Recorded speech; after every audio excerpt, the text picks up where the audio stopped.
Welcome back to the deep dive. Today, I want you to picture the ultimate human road trip. But, forget the GPS, forget the highways. I'm talking about the original road trip. The absolute first time humanity decided to, leave home and step out into the world. It's the most important migration in our history. I mean, without it, you and I are not here. We're not having this conversation. Exactly. But the strange thing is, even though we know humans left Africa, the actual route map, it's still, it's surprisingly blurry. That's what always gets me. We usually hear about the northern route where you just go up the Nile, cross into the Sinai, and you're in the rest of the world. It seems simple on a map. It does. But today, we're looking at a different path, a much riskier one. It was definitely not the easy way out. We're exploring the southern route, and this involves a dangerous sea crossing, a coastal oasis, and a specific site in Eritrea that might just be the missing link. And for this deep dive, we are looking at a really fascinating article by Professor Emmanuel Ban. And I want to be specific because Professor Emmanuel is doing something really critical here. He's investigating the African side of the Red Sea. Which is a huge distinction. Historically, archaeological maps, they're just covered in dots around the Nile or the Levant, modern-day Israel, Jordan. Right. But the Eritrean coast, it's been a bit of a blank spot, a ghost town, really, in terms of data. So Professor Emmanuel is, in effect, filling in the map for us. So he takes us to a site called Asfet on the Gulf of Zula. And our mission today is to figure out if the stone tools found there can prove early humans used this southern route to populate the globe. But before we get to the tools, let's just set the scene. If I'm standing at Asfet today, what am I looking at? You'd probably be sweating. It's a rugged, really dramatic landscape. You have these sandy basins, and they're sandwiched between these sharp ridges of black basalt, that's volcanic rock. Okay. And to your west are these steep mountains, and to your east is the Red Sea.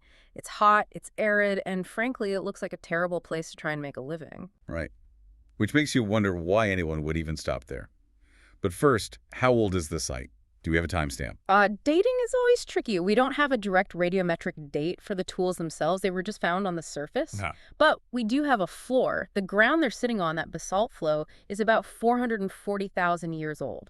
So the humans had to have shown up after the lava cooled. Precisely. And based on the style of the tools, which we'll get into, Professor Emmanuel estimates these humans were living there sometime during the Upper Pleistocene. The Upper Pleistocene. Yeah, so roughly between 150,000 and 50,000 years ago. Can you translate that for us? Upper Pleistocene sounds very academic. Think of it as the era where humans really started acting like us. This is the window where you start seeing complex tools, probably complex language developing, maybe art beginning to appear. The dawn of modern behavior. Exactly. Okay, so we have modern humans, maybe 100,000 years ago, hanging out on this jagged, hot coastline in Eritrea. Why? I mean, if the northern route up the Nile is the main highway, why take this detour? Because that main highway was often closed. You have to remember, the climate back then was a roller coaster. Right. During dry periods, the Sahara Desert just expands. It becomes this massive, impassable wall of sand. You literally can't cross it. So the front door is locked? The front door is bricked up, and so populations start looking for a refugium, a safety zone. And the coast offers something the inland doesn't. Even when it's dry, you have tides, marine life, slightly more stable microclimate. But Asfet today doesn't look like much of a refuge. That's the problem with looking at a snapshot in our time. To really get why people stayed here, we have to look at what this place looked like when the water was high. And to do that, we have to look across the bay. We have to talk about a site called Abdur. And Professor Emmanuel brings this up as the crucial context, right? It is mandatory context. Asfet basically helps confirm what was documented at Abdur back in the late 90s. And those findings at Abdur they were spectacular. What did they find? They found stone artifacts, human-made tools embedded literally inside an emerged coral reef. Wait, hold on. Inside the reef? Like part of the rock? Exactly. Inside the geological sequence of the reef itself. Now, this reef formed around 125,000 years ago. And you have to think about what the world was like then. It was an interglacial period. Warm. So the ice caps had melted? Sea levels would have been higher? Much higher, about 8 meters higher than today. So the water was much further inland. And this rise in sea level created what we call a resource-rich coastal ecosystem. This is that coastal oasis idea. Picture it. The sea is high, so you have these shallow lagoons, mangroves, shellfish beds, freshwater springs near the coast. It was a supermarket. Early humans weren't just wandering aimlessly. They were drawn to this place. So Abdur and Asfet are two sides of the same coin. Abdur shows they were living in the wetlands 125,000 years ago, and Asfet shows they were all around the Gulf of Zula. That's the big takeaway. This wasn't just a pit stop. This was a settlement zone, a home base. And from this zone, these groups were perfectly positioned to look across the water and think. I wonder what's over there. Exactly. It suggests this was the launch pad for that long-range dispersal into Arabia. Okay, so we've got the motive, food, and safety. We've got the opportunity, the location. Now I want to look at the gear, the assemblage, the collection of stone tools from Asfet. What were they carrying? It's a classic Middle Stone Age toolkit. But the first thing that tells a story is the raw material, the rocks they chose. The report says about 44% is basalt, which makes sense. You said the whole area is covered in it. Right, that's your local convenience store rock. It's there, it works, you use it. But here's where it gets interesting. 36% of the tools were made of obsidian. That's the black, glassy, volcanic rock, right? Super sharp. Sharper than surgical steel. But here's the catch. There is no obsidian at Asfet. Professor Emmanuel notes the nearest source is about 15 kilometers away. 15 kilometers. That's a long walk, especially if you're carrying rocks. Imagine it. Walking 15 kilometers over rough volcanic terrain in that heat, collecting heavy chunks of stone, and then carrying them all the way back. You don't do that by accident. No. You do that because you really, really want that specific materia. It implies planning, intentionality. These people knew their landscape. They knew where the good stuff was. They were willing to invest serious energy for a better cutting edge. It tells us they were cognitively sophisticated. They were logistics managers. So what were they making with this high-end imported rock? It's like a prehistoric Swiss Army knife kit. You've got points, these triangular stone tips. They were likely attached to wooden shafts to make spears or projectiles. For hunting? Definitely. Then you have perforators. Imagine a flake of stone where the tip has been worked into this tiny, sharp drill bit. You'd use that for piercing hides to make clothing, or maybe boring holes in wood. And I saw scrapers on the list, too. Scrapers are the unsung heroes of the Stone Age. You use them for processing animal skins, scraping meat off bone, shaping wood. The diversity of the tools suggests they were ready for anything. Professor Emmanuel mentions this diversity was an adaptation strategy. Well, think about the environment again. Even as a coastal oasis, it's a tough neighborhood. Prey might be scarce, so you can't afford to fail. You need specialized tools to maximize every single resource. Nothing goes to waste. Nothing. Okay, speaking of specialized tools, there's one find at Asfet that the report highlights as a really big deal, a Nubian Type II core. Now, I have to be honest, to me, a rock is a rock. Why is this specific shape the smoking gun? So this is the most technical part, but it's maybe the most important. To understand why it matters, we have to look at how it's made. It uses something called the level-law technique. Okay, break that down for me. It's a completely different way of thinking. Think of it like the difference between a bricklayer and a sculptor. In earlier times, you'd just bash a rock to make it sharp. It was reactive. Right. With the level-law method, the tool exists in your mind before you even touch the stone. So it's abstract thought. It's engineering.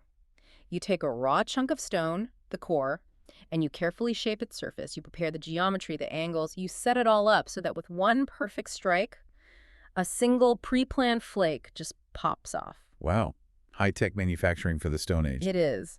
But the key here is the Nubian style. And why does that matter? Because style is culture. The Nubian complex involves shaping that core in a very specific, triangular way.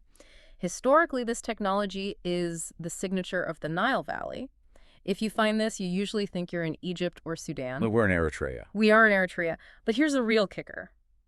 This specific Nubian technology has recently been found in southern Arabia, specifically in Oman. Wait. So you have this very specific tech in the Nile. Now you have it at Asfet on the coast, and you have it in Oman on the other side of the sea. Correct. Is it possible they just invented it separately? It's unlikely. The technique is so specific, so complex, and crucially, we do not find this type of Nubian tech in the Levant or in Western Arabia. So it completely skips the northern route. It skips it entirely. It creates a dotted line, a breadcrumb trail, really.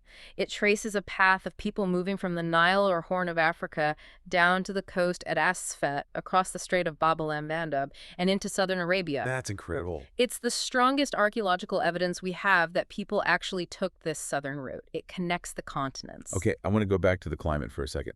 We talked about the coastal oasis, but the climate fluctuates. It wasn't always a paradise. No, and that fluctuation is the engine of the migration. The Red Sea is like an accordion. During glacial periods, the Ice Age's sea levels drop. A lot. The water gets locked up at the poles, Right. So the coastline near Asfet would have moved maybe 140 kilometers away. leaving Asfet high and dry. Totally. It would have been a harsh inland desert, probably abandoned. But then you get the interglacial periods, the wet times, the ice melts, the sea rises, the coast comes back to Asfet, the rains return. And the open sign is lit up again. Exactly. The environment dictates the movement. When the coast is rich, humans are there. When it dries up, they move on, maybe even across that narrow strait into Arabia.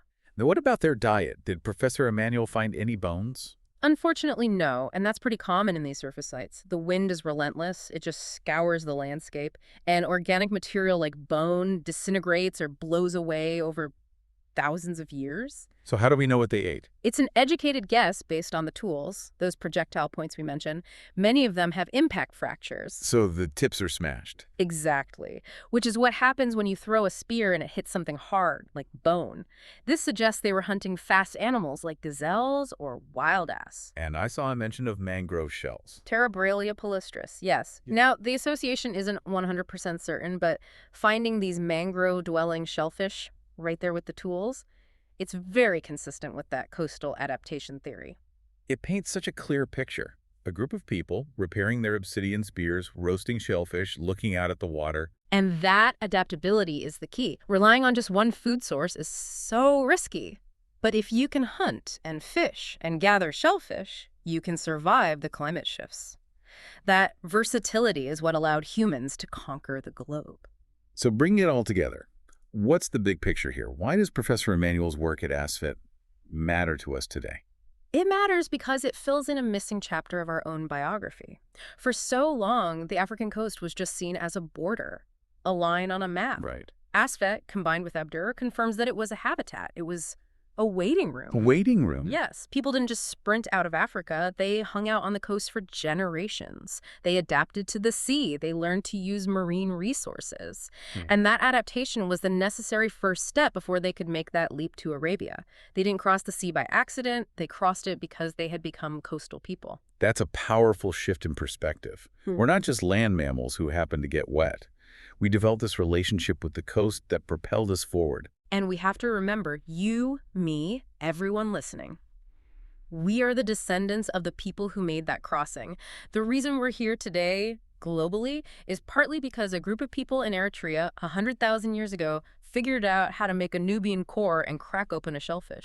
That's humbling. It really makes you look at a map differently. It does. Thanks to Professor Emmanuel Ban, we can finally see that track so much more clearly on the African coast. We really can. It fills in a massive blank spot. Before we wrap up, though, I can't stop thinking about the low-tide camps. It's the elephant in the room. Or maybe the whale in the room. We've been talking about Asfet, the site up on the ridge. But remember, during the Ice Ages, the actual coast was miles further out. So the best real estate, the really lush coastal plains where the springs were, that's all underwater now. Correct. The most intensive human occupation would have been on those ground plains. What we're finding at Asfet is likely just the periphery, the seasonal hunting camps, maybe. So we're looking at the attic, but the living room is completely flooded. That is a perfect way to put it. There is an invisible history submerged in the Red Sea. Asfet is just the tip of the iceberg that remained on dry land. It just makes you wonder what unbelievable discoveries are waiting for us if we ever start doing serious underwater archaeology there. It's a really humbling thought. We think we know the story, but half the pages are wet. But the pages we do have, thanks to the research at Asfet, are pretty compelling. They certainly are. We've traveled from the volcanic ridges of Eritrea, debated hiking for obsidian, hunted gazelles with forensic ballistics, and traced a stone tool technology all the way to Arabia. It's a heck of a journey. If you want to dive deeper into this, you absolutely need to check out the research paper by Professor Emmanuel Bian. It's a masterclass in how to read a landscape. It truly is. A great example of how one specific site can illuminate a huge global story. So, next time you're at the beach and you're looking out at the horizon, just remember, someone 50,000 years ago stood there too, wondering what was on the other side. And they were brave enough to go find out. And because they did, we're all here today. Thanks for listening to this deep dive. Keep asking questions, and we'll see you